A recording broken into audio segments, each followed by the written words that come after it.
MD universal से हम पार्वती सेन आप सभी दर्शकन के हमार हार्दिक स्वागत अभिनंदन और नमस्कार। आज हम एक कबीरपंथी भजन गावे जाते हैं इस लाइव प्रोग्राम में एमडी यूनिवर्सल की तरफ से। सुनने वाले सभी दर्शकन के बहुत बहुत धन्यवाद। ये भजन के भाव बा बोलत बा तोहरे बिना सतगुरु हमारी डूबे ना गगरिया। वास्तव में गुरु के बिना आजकल केहू के बेड़ा पार ना होते। केहू के अपन इष्ट देव जरूर बनावे के पड़त है और इष्ट देव बनावे बिना जिंदगी अधूरी बा। तो यही से ये गुरु के भजन बा कि तोहरे बिना सतगुरु हमारी डूबे ना गगरिया। केहू के गगरी बिना गुरु के बिना डूबत ना है। तो आप सब ये भजन सुने और जोन कुछ गलती होए क्षमा करी है। बहुत बहुत धन्यवाद।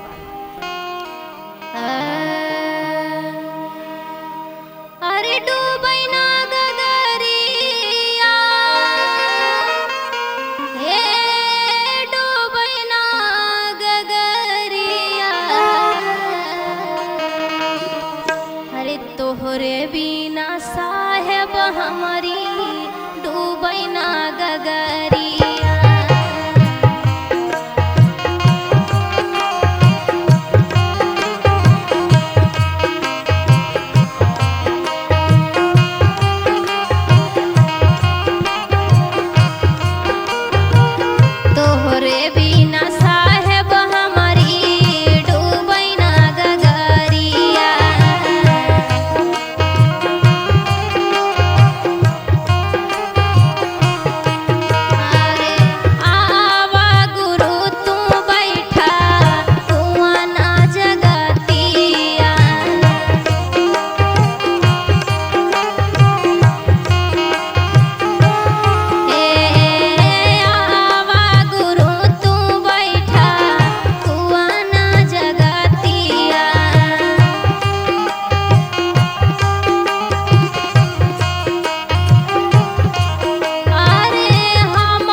देखें तोहरे बिना सतगुरु हमारी डूबे ना गगरिया। आवा गुरु तू बैठा कुवना जगतिया। कितनी गहरी बात उ जीव गुरु के बुलावत बा कि साहेब आवा हमारे कुवना जगतिया पे बैठा। हम भरी घैला तू खींचा मोरी रसरिया। हम भजन के भंडार अपने मन में भरी और तू हमरे सांस के खींचा और हमें भजन गावे के मौका दिया। जीव कहत बा अरे आवा गुरु तू बैठा हमारी फूलवारिया में। कौने भाव में उ जीव बोलावत बा हे आवा गुरु तू बैठा हमारी फूलवारिया में।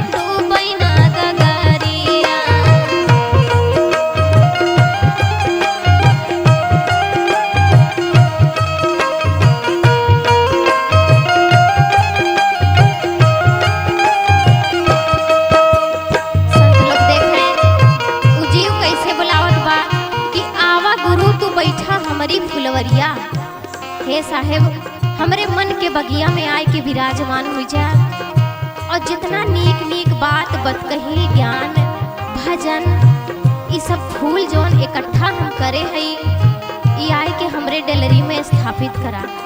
यही से कहत बा कि आवा गुरु तू बैठा हमारी फुलवरिया। अब गुरु जी के और कहाँ बैठावत बाबूजी, आवे आगे सुने।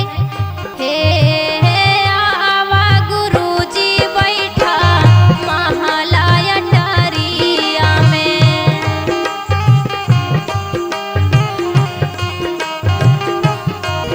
अरे आवा गुरु जी बैठा महालया टारिया में।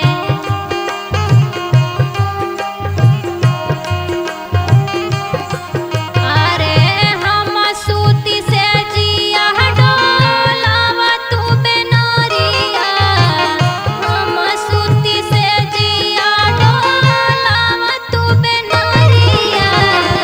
तोहरे बिना साहेब हमारी तू बैना गगरिया।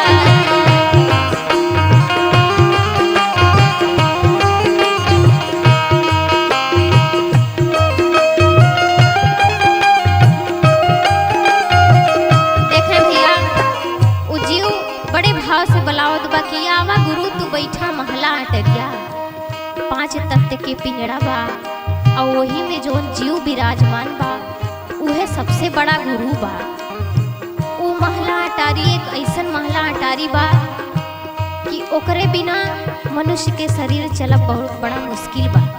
तो यही से बोलावत बा कि हम सूती से जिया तू डोलावा बेनरिया। ई शरीर रात के जब विश्राम करत है तो उहे जीव रातों दिन के पहरा देत है। तो उ बेनरिया उन्हीं गुरुजी डोलावत है। हे